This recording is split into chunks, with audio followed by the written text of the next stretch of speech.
Imagine a weapon that can be built quickly, launched from fields inside Ukraine, fly low over hundreds, perhaps thousands of kilometers, and strike an industrial heartland with a warhead the size of a small truck. That weapon, Ukraine's FP-5 Flamingo cruise missile, has gone from laboratory and parade footage to the center of a heated debate about how the war will be fought, and how fragile some of Russia's critical systems have already become.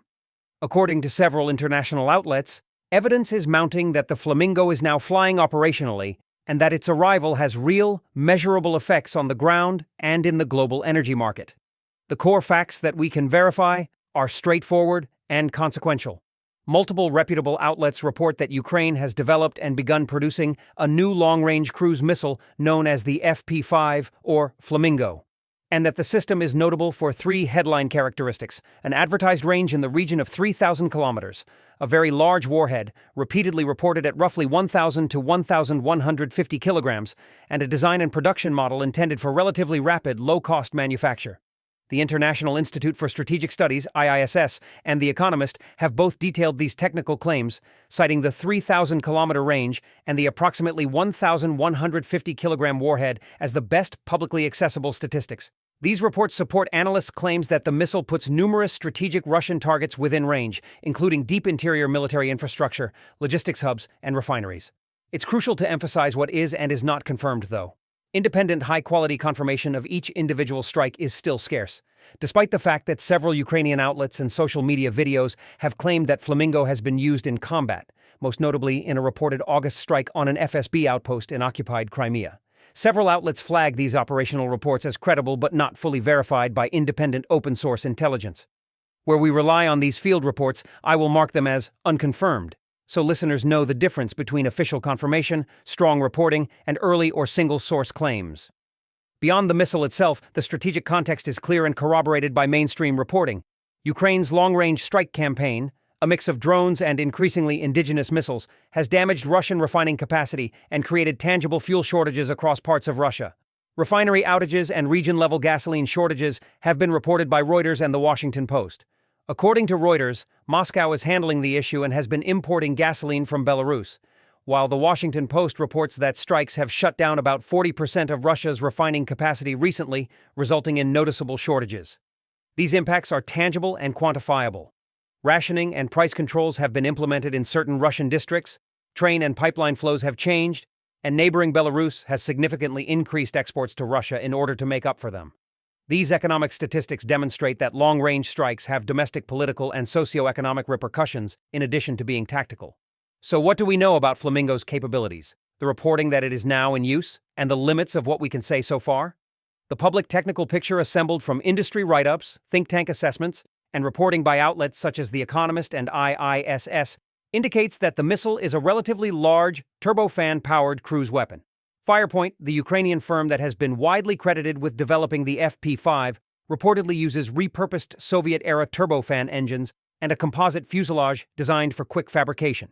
The IISS notes a takeoff weight figure in the region of several tons and a CEP, accuracy, and guidance suite consistent with a GPS/INS design. The Economist and Business Insider have suggested the Flamingo can fly very low, as little as 50 meters above the ground, to complicate radar detection, and that it can vary vectors in flight to complicate interception. The U.S. Tomahawk, a long-range sea- or ground-launched cruise missile, is frequently cited as a close Western analogy. However, most analysts point out trade-offs. Western cruise missiles have more sophisticated guidance and countermeasures that make them more difficult to shoot down, while the Flamingo is reportedly less expensive and carries a heavier warhead for the price. All of these technical evaluations are based on specialized study and public reporting. They are helpful in determining the missile's likely function, but do not take the place of publicly available classified intelligence or battlefield forensics. In late August, Ukrainian media and open-source analysts pointed to a triple launch that struck an FSB outpost and patrol boats near Armyansk in Crimea. Outlets including Militarny and Newsweek reported that the weapons involved were Flamingo cruise missiles rather than earlier Neptune missiles, and satellite imagery analysts showed substantial structural damage consistent with a heavy warhead. These reports have been repeated and amplified by other outlets, and they constitute the strongest publicly available evidence that Flamingo has seen combat. President Volodymyr Zelensky told journalists during a recent press conference in Kyiv that Ukraine has been using its own weapons, not just drones, in recent strikes, and that social media fragments let people infer where drones were or weren't used. However, official Ukrainian sources, including the General Staff, have not published a running operational tally of Flamingo uses, and many outlets interpreted that as an indirect confirmation that missiles like Flamingo are now part of the campaign. The assertion that Flamingo is being used extensively inside Russia is best described as becoming more plausible but frequently unconfirmed in official channels due to Ukraine's policy reasons for withholding operational details so that Russia cannot develop countermeasures, and the ambiguity of open-source footage. I will therefore label battlefield usage reports beyond the Crimea episode as unconfirmed, unless or until corroborated by multiple independent sources or official Ukrainian confirmation. There are also larger policy and supply dimensions to consider that are already documented. Western-supplied long-range missiles, for example, US ATACM or some Storm Shadow uses, have been subject to far more restrictive approval processes in recent months, as reported by the Wall Street Journal and picked up widely by Reuters and others. In August, the Wall Street Journal reported that the Pentagon implemented a case-by-case approval process with the U.S. Defense Secretary having the final say. This policy has occasionally restricted Ukraine's ability to employ U.S. long-range systems against targets located deep within Russia. The strong Ukrainian interest in domestically built long-range systems can be explained by this policy environment. A sovereign production line eliminates political gating and, if produced in large enough quantities, alters the calculus of war of attrition. In interviews broadcast by Ukrinform and other publications, former U.S. officials like David Petraeus have openly stated that indigenous, mass-producible systems like Flamingo might be a game-changer if Ukraine can scale manufacturing. Petraeus's analysis emphasizes a straightforward idea: bulk counts. Precision is valuable, but sheer volume changes an adversary's ability to defend and to keep critical infrastructure running. Production and economic realities shape the missile's strategic potential.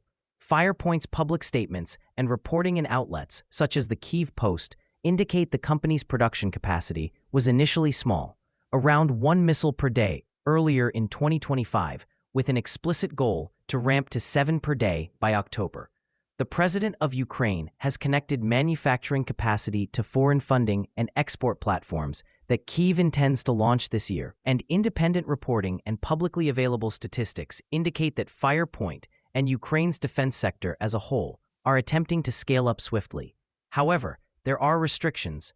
Serial scaling necessitates safe manufacturing facilities that are susceptible to attack or espionage, as well as safe supply chains for engines, propellants, and warheads. According to a Kyiv independent investigation, Firepoint was the focus of an anti-corruption investigation. This serves as a reminder that rapid industrial scaling during times of war presents both strategic opportunities and governance and oversight challenges. In short, Foxhole-scale production ambitions are plausible, but will be constrained by money, parts, and management, all of which are being actively negotiated and debated in Kyiv and among Ukraine's partners. Finally, what should listeners watch for? And what conclusions can we responsibly draw right now? First, Flamingo's advertised technical mix, long-range, heavy warhead, relatively simple mass production model, fits a doctrine of affordable mass. Build enough effect-delivering strike weapons that the defender cannot cover every valuable target. The West lacks this kind of capability, according to a number of Western analysts and publications, which is why some pundits have referred to Flamingo as a potential model for low-cost bulk weaponry in future battles. Second, the immediate strategic impact is already evident in Russian internal logistics and energy markets. Even if this weapon system is only half deployed, it has strategic reach outside of the battlefield due to verified refinery damage and a significant portion of refining capacity offline. Third, we need to exercise caution. While allegations that Flamingo has targeted specific high-value targets deep within Russia, outside of the Crimea incident, are credible and extensively publicized, they are frequently unsubstantiated. Responsible reporting therefore distinguishes between the technical claims, range, warhead, production goals that are well documented in the open press and the operational claims, of which some are verified and some remain under investigation. The Flamingo story is the story of a weapon that arrived at the intersection of technological improvisation, industrial urgency, and strategic necessity. If the technical claims verified by The Economist, IISS, and others are correct, the missile materially changes Ukraine's ability to hold strategic Russian infrastructure at risk. And that shift already shows up in Russian fuel markets and the policy decisions of Ukraine's Western partners. But it also raises predictable questions. Can Ukraine scale production safely and at the volumes required for sustained strategic effect? Will Russia develop countermeasures to blunt Flamingo's advantages? And how will Western policy choices about supplying or restricting long-range systems shape the next phase of the war? For now, the safe, evidence-based summary is this. The FP5 Flamingo is a real, fielded Ukrainian weapon with characteristics that matter strategically. There is credible reporting that it has been used in combat, notably Crimea, though many claimed uses remain unconfirmed in public sources. And the missile's emergence has already been associated with measurable effects on Russian refining and fuel availability. That is the story we can tell, with confidence where the sources are strong and with caution where details remain contested.